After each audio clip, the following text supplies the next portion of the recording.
आज फिर से आप सभी लोगों के सामने एक बहुत ही ज्ञानवर्धक और प्रेरणादायक पसंद लेकर के हाजिर हुए हैं। आज की इस वीडियो में, इस प्रसंग में आप लोगों को पता चलेगा कि कौन से स्थानों में भूल करके भी आपको अपनी बिटिया की शादी नहीं करनी चाहिए। तो चलिए दोस्तों, बिना विलंब किए आज की इस प्यारी सी ज्ञान भरी वीडियो को शुरू करते हैं। दोस्तों, जिनके घरों में बेटियां हैं, जो माता पिता बेटियों के माता पिता हैं, उनसे मेरी यही प्रार्थना है, यह निवेदन है कि आज के इस वीडियो को एक बार सच्चे मन से और पूरे ध्यान से अंतिम तक जरूर सुनिएगा। और वीडियो आरंभ करने से पहले एक बार सच्चे दिल से कमेंट बॉक्स में जय श्री कृष्णा अवश्य लिखिएगा और वीडियो को एक लाइक अवश्य करिए। प्राचीन समय की बात है, एक शहर से थोड़ा दूर हटक एक गांव था और उसी गांव में एक मजदूर गरीब पिता रहता था। वह सामने वाले शहर में एक सेठ के यहाँ काम करने जाता था और उसके काम पर जाने के बाद उसकी बिटिया उसको खाना पहुंचाने के लिए जाती थी। जब वह बेटी स्कूल से पढ़कर जब वह घर आती, घर में खाना खा लेती, फिर उसकी माँ उसे कहती हैं कि बेटी जाओ, तुम्हारे पिता काम करके थक गए होंगे, उन्हें भूख लगी होगी, जाओ उन्हें यह खाना पहुंचा दो। तब उसकी बिटिया माँ की बात को मानते हुए वह बेटी घर से दोपहर का खाना लेकर के शिखर को अपने पिता को, अपने बाबूजी को पहुंचाने के लिए देने के लिए जाया करती थी। इस प्रकार से उस लड़की का पिता, जो शहर में सेठ के यहाँ काम करता था, वो सेठ के यहाँ लंबे समय तक काम करता रहा। वक्त बीतता रहा, ऐसे ही चलता रहा और धीरे धीरे उसकी बेटी जवान हो गई, बड़ी हो गई। जब भी उस मजदूर की बेटी गांव से शहर जाती थी अपने पिता को खाना देने के लिए, जहां उसका पिता काम करता था, परंतु उसके पिता जहां काम करते थे वो सेठ उसकी बेटी को घूरता था, देखता था।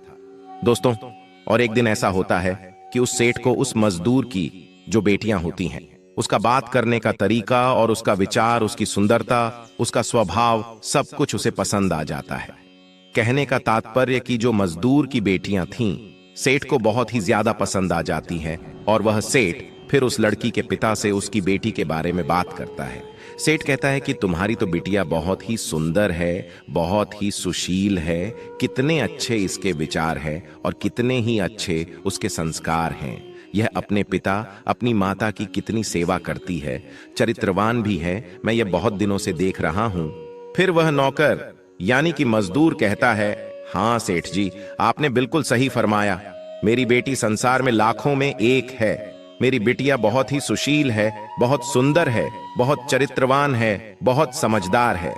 मुझे अपने ऊपर बहुत नाज होता है कि यह मेरी बेटियां हैं। ऐसी बेटी को पाकर मैं धन्य हो गया है और यह जिस भी घर में विवाह करके जिस घर की बहू बनकर जाएगी, उस घर में खुशहाली ही खुशहाली आ जाएगी। उस घर में तो कितनी सुख और समृद्धि होगी, पूरे घर परिवार का नाम रोशन कर देंगे। मजदूर नौकर की यह बात सुनकर के सेठ के मन में भी लालच उठने लगा। वह सोचने लगा कि इतनी सुंदर, इतनी सुशील लड़की मुझे कहां मिलेगी। वह सोचने लगा कि इसकी शादी मैं अपने बेटे से ही करवा लूं तो मेरे घर में सुंदर और सुशील और समझदार बहू आ जाएगी। थोड़ी देर के बाद शाम होते ही, संध्या में यह बात सेठ ने अपनी पत्नी यानी कि सेठानी से भी कही। सेठ ने सेठानी से कहा कि मेरे यहाँ कारीगर काम करता है, उसकी बेटी बहुत ही सुंदर है, चरित्रवान है, सुशील है। मैं अपने बेटे का विवाह उसी के साथ करना चाहता हूं। दोस्तों, सेठानी और उसके पुत्र ने जब यह बात सुनी तो वह दोनों सेठ को बहुत ही बुरा भला कहने लगे, क्योंकि उन्हें यह बात पसंद नहीं आई। तब बेटा कहता है, पिताश्री, लगता है आप पर बुढ़ापा हावी होने लगा है। उम्र बढ़ने के साथ साथ लगता है कि अब आपकी बुद्धि और समझदारी ठीक से काम नहीं कर रहे हैं।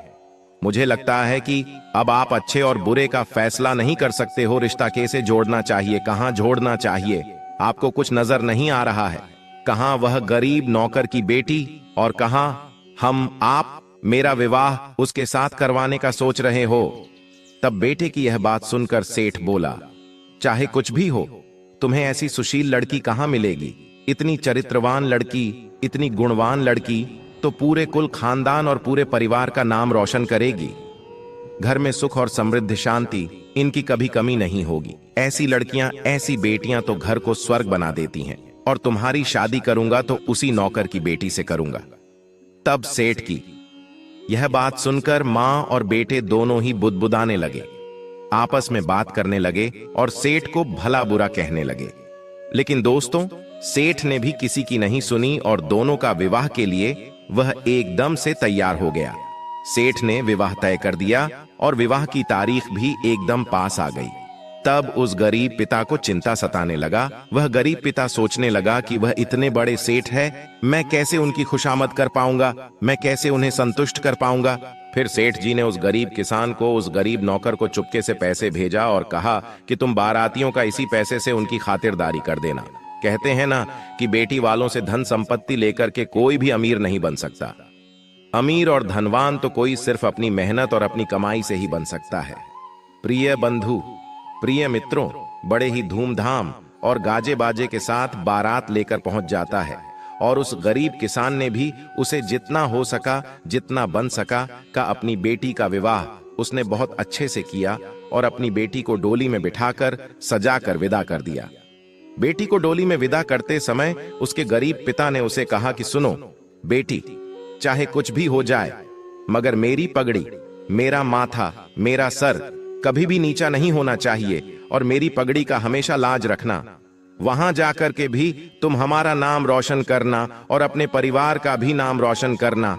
इतना कहकर उस पिता ने अपनी बेटी को विदा कर दिया। सेठ खुशी खुशी अपनी बहू को अपने घर लेके आता है, मगर सास ने अपनी बहू का कोई भी स्वागत सत्कार नहीं किया। यूं ही बहू को घर में उतार लिया गया और फिर इस प्रकार से बहू घर में रहने लगी। दिन बीतने लगा, लेकिन जो सास थी वह बहू को हमेशा बुरा भला कहती रहे, ताने मारती रही। उसकी सास उसके हर काम में गलतियां निकालती रहती थी। उसका जो पति था वह भी उसे कभी भी अच्छे तरीके से बात नहीं करता है, क्योंकि सेठ का पुत्र था, वो किसी और लड़की से प्रेम करता था। उसके दिल में कोई और ही लड़की थी, वह तो उसी के साथ शादी करना चाहता था, लेकिन सेठ ने तो यहां जबरदस्ती शादी करवा दी थी। एक दिन वह अपनी मां से कहता है कि मां, देखो मैं इस लड़की को चाहता हूं, यह कितनी ही ज्यादा सुंदर है, एकदम हूर की परी है, इतनी सुंदर है कि जैसे मानो स्वर्ग से अप्सरा उतर आई हो। और सुनो मां, इसके पिता भी बहुत अमीर हैं, बहुत धन संपत्ति दान दहेज हमें देंगे। मां राजी हो गई। फिर कहा कि बेटा, मगर तुम्हारे पिता के रहते हम तुम्हारी दूसरी शादी नहीं कर सकते हैं। इस प्रकार प्यारे दर्शकों, होता क्या है, एक दिन सेठ की हृदय गति रुक जाने के कारण, हार्ट अटैक के कारण उस सेठ की मृत्यु हो जाती है और फिर सेठानी का और सेठ के बेटे का रास्ता एकदम साफ हो जाता है। उन्होंने एक षड्यंत्र रचा कि अब तुम्हारे पिताजी यानी कि सेठ जी अब इस दुनिया से चले गए हैं, अब मजदूर लड़की का भी कुछ इंतजाम करना होगा, उसे भी उन्हीं के पास भेजना होगा। उसके बाद में सास ने अपनी बहू से प्यार करना शुरू कर दिया। उसकी सास जो बहुत अच्छी अच्छी और मीठी मीठी बातें उसे करने लगी, वहीं सास जो पहले उसे देखना भी नहीं चाहती थी। सास के साथ साथ उसका पति भी उससे बहुत प्रेम करने लगा और बहुत ही उसकी इज्जत करने लगा। बहू को यह बात समझ में नहीं आई। वह गरीब की बेटी, उसे कुछ समझ में नहीं आया। उनका यह षड्यंत्र वह समझ नहीं पाई। उसे लगने लगा कि हो सकता है कि समय बीतने के बाद उन्होंने उनकी वैल्यू है, वह समझ आ रही है, मेरा काम उन्हें पसंद आ रहा है, शायद उनकी आंखें खुल गई हैं। बहू ये नहीं समझ पाई कि उसके लिए जाल बुना जा रहा था। 10 दिन बीत जाते हैं, फिर उसकी सास उससे कहने लगी, बहू तुम ये बताओ, तुम्हें सबसे ज्यादा क्या पसंद है? तो बहू ने कहा, जी मुझे खीर बहुत पसंद है।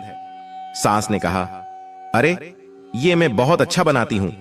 और दोस्तों, आज सास ने बहू के लिए खीर तैयार किया और उस खीर में उसने चुपके से जहर मिला दिया और बहू से कहने लगी, बहू मैंने तुम्हारे लिए बहुत ही प्यार से बनाया है, तुम भरपेट खा लेना।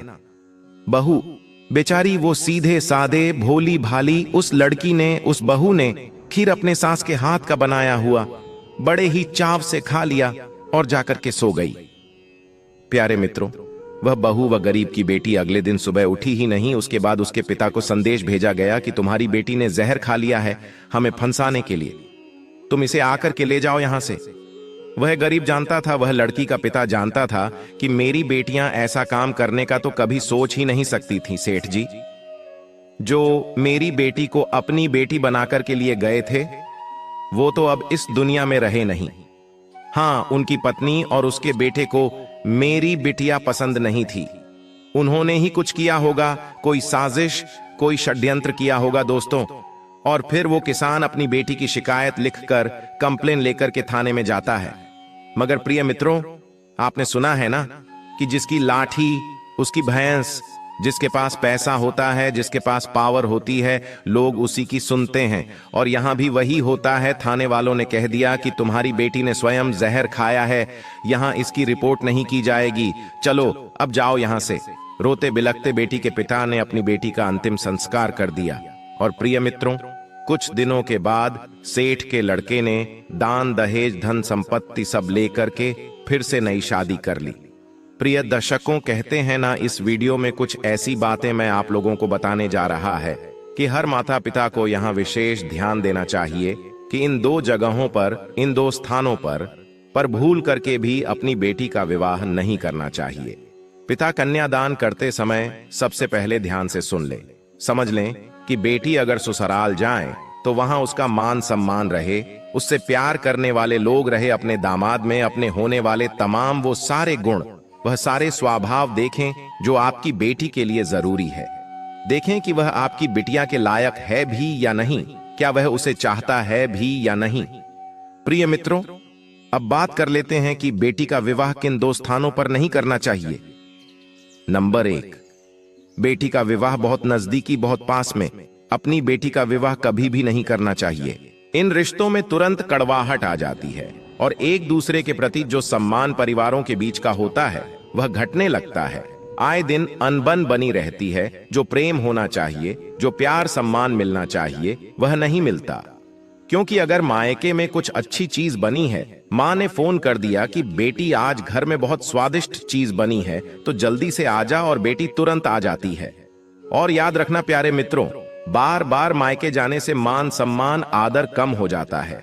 भाभियां भी कहने लगे कि अरे जनाब, ये तो सामने ही रहती है, ये तो पास ही रहती है, रोज रोज उठकर चली आती है, इससे आपके आत्मसम्मान को, मान मर्यादा को ठेस पहुंचती है। इसलिए बेटी का विवाह पास में, नजदीक में भूल के भी नहीं करना चाहिए। नंबर 2, कभी भी अपनी बेटी का विवाह अपने से बहुत ज्यादा बड़े या बहुत ज्यादा धनवान बड़े घर में, अमीर घर में नहीं करनी चाहिए। मायके पक्ष और ससुराल पक्ष अगर बराबर न हो तो कई बार ससुराल वाले बेटी के घर वालों को दीनहीन, कमजोर और यहां तक कि भिखारी भी समझने लगते हैं। इज्जत नहीं देते, आदर नहीं मिलता, जीवन भर बेटी को ताने भी मारते रहते हैं कि तुमने हमें कुछ दिया नहीं, तुम कितनी छोटे घर से आती हो, कितने तुम लोग गरीब हो। इस तरह के ताने बेटी को सुनने को मिल सकते हैं। तुम्हारे पिता ने दहेज में हमें क्या दिया है, तुम क्या लेकर के आई थी, इस तरह की बातें, इस तरह के तानेबाजी बेटियों को सुनने को मिलती है। अगर बहुत धनी, बहुत अमीर घर में अगर आप उसकी शादी करते हैं तो ध्यान रहे हैं, कभी भी अपने से बहुत ज्यादा धनी और अमीर घर में अपनी बेटी का रिश्ता न करें। और हमेशा कुल गोत्र ये सब देख कर कि हमेशा अपने कुल गोत्र उपजाति में ही शादी करनी चाहिए। हमेशा ये देख लेना चाहिए कि हम अपनी बेटी का हाथ दे रहे हैं, हम अपनी बेटी का विवाह जिसके साथ में कर रहे हैं वो किस जाति का है, उसका खानदान कैसा है और उसकी उम्र कितनी है, वह कार्य क्या करता है और उसका व्यवहार कैसा है, ये सारी चीजें आपको देखनी चाहिए। तो इन्हीं बातों का ध्यान देना है। बेटी का विवाह करते समय इन बातों को ध्यान रखनी चाहिए। हमारे चैनल पर शास्त्रीय संबंधित जानकारी आपको अच्छी लगी हो तो कमेंट बॉक्स में जय हरि विष्णु अवश्य लिखें। धन्यवाद।